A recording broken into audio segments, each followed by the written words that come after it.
সালামু আলাইকুম। অষ্টম শ্রেণীর সুপ্রিয় শিক্ষার্থীবৃন্দ, আশা করছি তোমরা সকলে ভালো আছো। আজকে শুরু করব তোমাদের বাংলা বইয়ের 37 নম্বর পৃষ্ঠা থেকে। 37 নম্বর পৃষ্ঠার মধ্যে যে ছকগুলো দেওয়া রয়েছে আমরা আজকে দুটোটা ছক পূরণ করব। চলো শুরু করি। লিখিত গদ্য প্রমিত ভাষায় ব্যবহার। রেলের পথ গল্প থেকে সর্বনাম শব্দ খুঁজে বের করো এবং নিচের ছকে বাম কলামে লেখো। এরপর সর্বনামগুলোর প্রমিত রূপ ডান কলামে লেখো। কাজ শেষে সহপাঠীদের সঙ্গে মিলিয়ে নাও এবং প্রয়োজনে সংশোধন করো। একটি নমুনা উত্তর করে দেওয়া হলো। এখানে দেখো আমাদেরকে বলা হয়েছে রেলের পথের মধ্যে থেকে আমরা কিছু সর্বনাম শব্দ বের করব এবং তার প্রমিত রূপগুলো লিখব। চলো আমরা দেখি।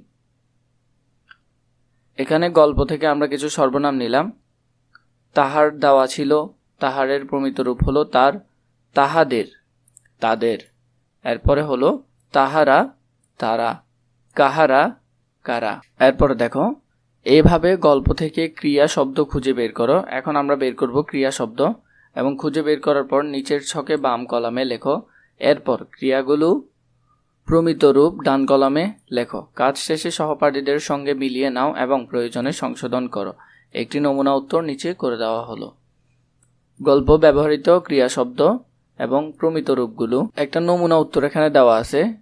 আসিয়াছিল, এসেছিল। বলিল, বলল। মিশিয়াছে, মিশেছে। চাহিয়া, চেয়ে। দেখিয়া, দেখল।